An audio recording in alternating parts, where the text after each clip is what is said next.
Assalamualaikum warahmatullahi wabarakatuh.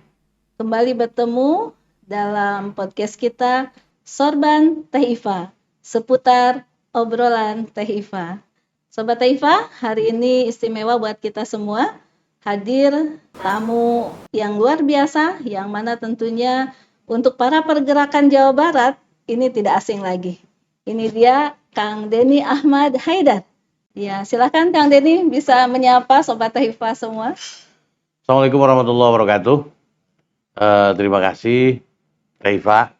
Sobat Teh Ifa juga saya sudah diundang, saya merasa terhormat sekali bisa bertemu di sini, bisa curah gagas, curah pemikiran, berdiskusi dan ya mungkin mendapatkan pengetahuan baru juga dari Teh Ifa. Terima kasih sekali lagi. Ya, luar biasa ya. Beliau ini tentu tidak asing lagi ya, khususnya di Nahdlatul Ulama. Beliau sebagai Ketua GP Ansor Nahdlatul Ulama, Gerakan Kepemudaan, yang mana tentunya sebagai wadah terhadap berbagai pemikiran dan juga pembaharuan yang terus nantiasa digelorakan oleh GP Ansor. Apalagi kita sering mendengar nih Kang Denny ya, GP Ansor dengan rumah toleransinya ya. Toleransi ini sendiri dalam Islam seperti apa sih Kang Denny?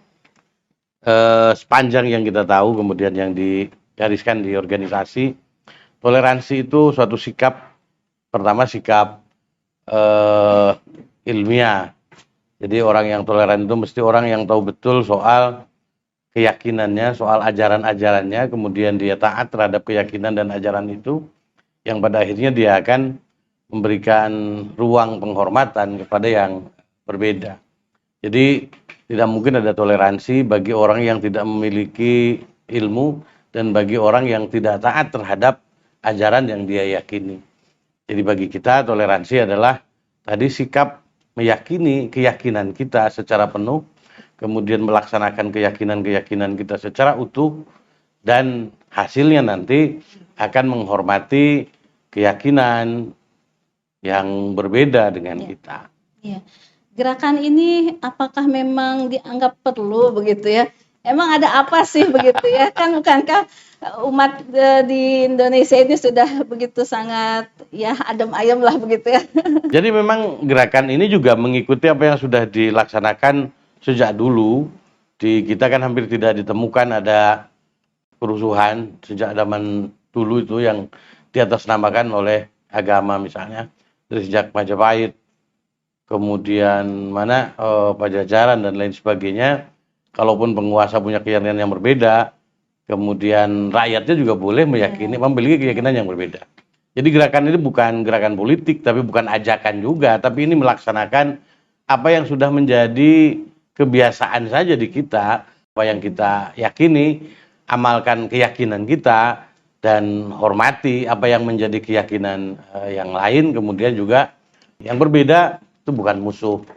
Demikian. Ya, berarti memang secara kultur kita sudah luar biasa pernah ya, hanya tentu penguatan pemeliharaan tadi. Ada yang lupa di antara kita gitu. Jadi ada yang lupa di antara kita bahwa semangat toleransi itu seakan-akan semangat untuk menjaga yang lain, padahal bertoleransi adalah saling menjaga saja. Itu saling menjaga, karena fitrah ya, bahwa kita itu berbeda, itu sunnatullah, tidak bisa tidak. Bahwa kalaupun Allah misalnya bisa menciptakan semuanya seragam, tapi faktanya kan menciptakan ciptanya itu beragam. Jadi harus kita terima keberagaman ini, dan kita harus resapi, dan kita harus bisa hidup dalam keberagaman itu. Itu batasan-batasannya itu seperti apa sih Kang Denny? Batasan-batasan kemanusiaan saja lah, batasan-batasannya. Ya. Jadi kemudian kemanusiaan. Ya, kemanusiaan. Ya. Kemudian dari soal keyakinan, kita kan tahu betul batasan mana menurut keyakinan itu yang boleh, mana yang tidak. Jadi batasan toleransi itu batasan ya tadi hak-hak dasar kita, misalnya hak untuk beragama, kan la ikraha fiddin, misalnya tidak ada paksaan dalam beragama. Kalau kita cerita misalnya hal ikhwal yang menyangkut soal maqasidus syariah itu yang al-usul al-khams, itu mungkin yang jadi batasan-batasan toleransi kita. Kami di Ansor lah ya, seakan-akan dianggap sebagai tasabuh, atau sinkretis, dianggap juga ikut Iya. meyakini keyakinan yang lain. Ya tidak lah. Iya. Kita tetap yakin dengan keyakinan kita, kemudian kita hormati keyakinan yang lain. Itu tadi ya, dengan batasan itu kan kita bisa melihat ya bahwa tujuannya adalah bagaimana saling menjaga ya. Tapi dalam hal ini ada yang melihat dari pandangan yaitu tadi ya, dari sisi Banyak. itu ya. Jadi istilahnya tempat yang lain dijaga katanya gitu ya. Ulama-ulama Sendiri pada nggak dijaga. Jadi memang lucu, Taifa. Kita tuh misalnya begini, kalau ada sahabat-sahabat Banjar ikut jaga keamanan pada hari Natal misalnya, itu pun dilaksanakan kalau ada undangan dari aparat keamanan. Iya, iya. Jadi kita tidak pernah secara mandiri misalnya mengajukan, tidak. Jadi kita kalau ada undangan dari aparat keamanan sebagai warga negara yang baik, tentu kita akan ikut. Iya. Nah, memang kadang-kadang banyak yang salah tafsir. Tapi kadang yang salah tafsirnya juga, mereka tafsirnya juga salah. Misalnya begini, ngapain kamu katanya tuh jaga-jaga gereja? Padahal dianya kemarin habis pulang wisata dari Candi Borobudur, dia foto-foto. Gitu. Katanya, lu kita jaga gereja di luar kok malah dimasalahkan. Saya bilang, sampean masuk Candi Borobudur, foto-foto, masuk Candi Mendut, foto-foto kan biasa saja. Ya, yang jelas tentunya Ansor ya digerakkan dalam toleransi beragama di Jawa Barat ini memang menjadi ikon lah ya di sini. Apa yang sudah dikerjakan atau kegiatan-kegiatan apa saja nih Kang Den? Kalau sudah gitu sih belum, sebenarnya kita mengerjakan apa yang terbiasa saja sebetulnya. Soal toleransi juga bukan sikap kita, ini kan sikap yang diturunkan dari Nahdlatul Ulama.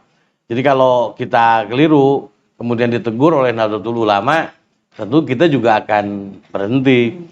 Selama ini tidak ditegur ya tidak berhenti, artinya apa yang kita lakukan kan nggak ada masalah. Apalagi kan kita punya jargon rahmatan lil alamin Rahmatan lil begitu alamin. ya. Cocok. Jadi semuanya harus merasa mendapatkan kasih sayang, perhatian, perlindungan begitu ya. Betul. Karena Islam juga dan Rasulullah mengajarkan tauladan ya yang luar biasa kepada sesama umatnya dan juga kepada semua umat yang lainnya ya. Luar biasa ini ya, GP Ansor kita ini menjadikan toleransi agama ini bagian dari bagaimana kita tetap menjaga ya kelestarian yang ada di Indonesia ini. Nah, mungkin Kang Denny di sini tentu sebetulnya bukan hanya GP Ansor saja ya yang punya tanggung jawab dengan toleransi. Menurut Kang Denny apa aja yang harus terlibat dalam menegakkan ini? Ya, ini tanggung jawab semua, karena ini kan gerakannya juga harus gerakan bersama, termasuk negara, pemerintah, kemudian ya setiap elemen, karena toleransi itu kan bukan menjaga tapi saling menjaga, saling menghormati. Jadi harus ada resiprokal, saling ya kita menghormati, itu juga harus menghormati lagi. Itu menyayangi, jadi tidak bertepuk sebelah tangan. Jadi saling itu harus Saling, harus ada kesalingan. ya. Makanya sudah tidak ada lagi misalnya pikiran-pikiran mayoritas, minoritas dan lain sebagainya. Rumah kita sama, rumah kita adalah Indonesia. Masalah kita juga sama. Mau apapun sukunya, latar belakangnya, masalah kita kan sama. Masalah kemiskinan itu tidak mengenal agama, tidak mengenal suku, itu bisa hadir di mana saja.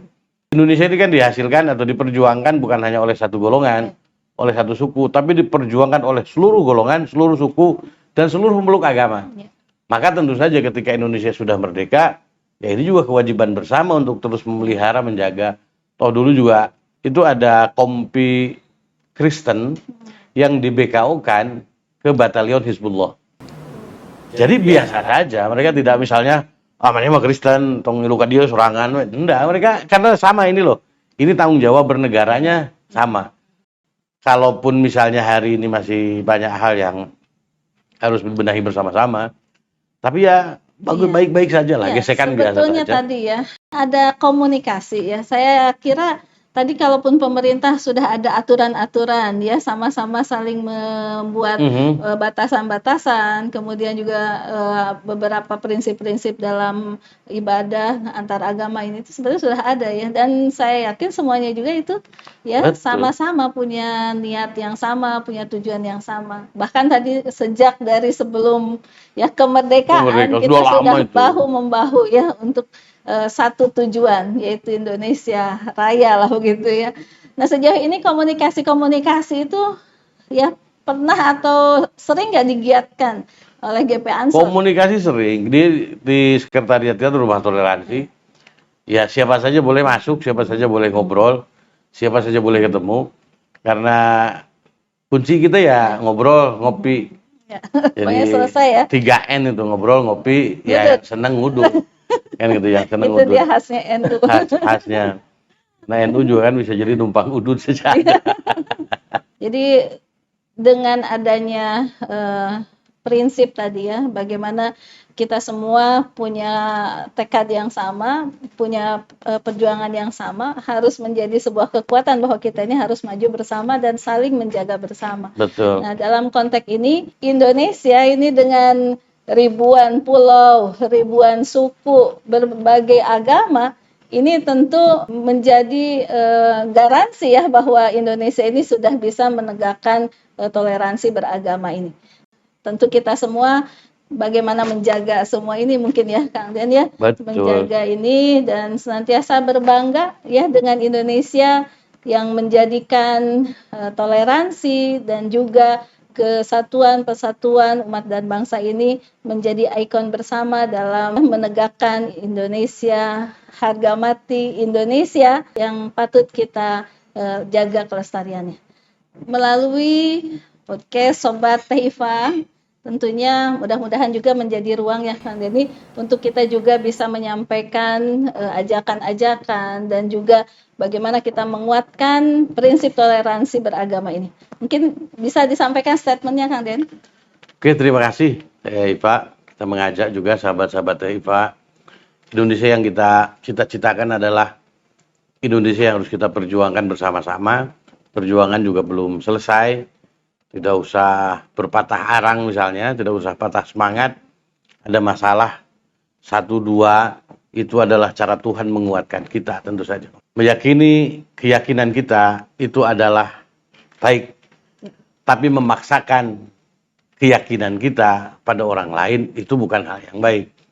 Karena orang lain juga sama ingin diperlakukan seperti bagaimana kita ingin diperlakukan oleh orang lain. Maka yang tidak mau orang lain lakukan pada kita, tentu saja tidak boleh kita lakukan pada orang lain. Toleransi itu harus muncul dari masyarakat yang memiliki pengetahuan, dari umat Islam yang memiliki pengetahuan yang seutuh-utuhnya tentang agamanya, dan memiliki komitmen untuk melaksanakan keyakinan dan ajarannya itu secara utuh. Nah, itu akan muncul penghormatan, akan muncul keyakinan bahwa yang berbeda adalah bukan musuh. Kita masih bisa bersama-sama, toh pada akhirnya manusia itu akan dihitung di ujungnya, dan ujung hidup manusia itu yang tahu hanya dirinya dan Allah Subhanahu wa taala. Nah, Indonesia ini harus kita jaga, harus kita pelihara karena kita lahir di sini dan tidak pernah berniat untuk mati di tempat lain. Taifah, betul nggak? Maka ini rumah kita harus kita jaga bersama-sama. Moga-moga Taifah juga nanti ke depan bisa menjaga Indonesia itu lebih kuat, lebih kokoh. Terima kasih semuanya. Assalamualaikum warahmatullahi wabarakatuh. Waalaikumsalam warahmatullahi wabarakatuh. Demikian Sobat Taifah semua ya, pada kesempatan ini pesan yang sangat luar biasa berharga. Dengan toleransi, mari kita sama-sama saling menjaga, saling memahami dan saling melindungi. Karena tentunya hadirnya pemerintah di tengah-tengah masyarakat itu sudah mengatur segalanya sebagai bagian daripada garansi yang selama ini telah dibentuk oleh negara kita, sehingga tentu menjadi ikon kedamaian di seluruh dunia. Jangan sampai apa yang sudah kita jaga, apa yang sudah begitu sangat luar biasa perdamaian di Indonesia ini hancur ya, karena kita lupa akan amanah para pahlawan kita, para pejuang kita bagaimana menegakkan Indonesia ini bersama. Mari kita wujudkan kebersamaan ini melalui gerakan toleransi di Indonesia yang kita cintai. Terima kasih Sobat Taifah. Kembali kita ketemu di lain waktu dalam seputar obrolan Taifah.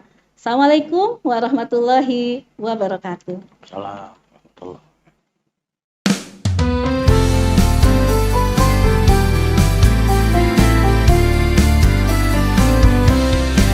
Sobat istimewa Iva Faiza Roma, pegang teguh amanah syaihuna, Syaminah wa atona tazim kita, untuk DPD RI dari Jawa Barat.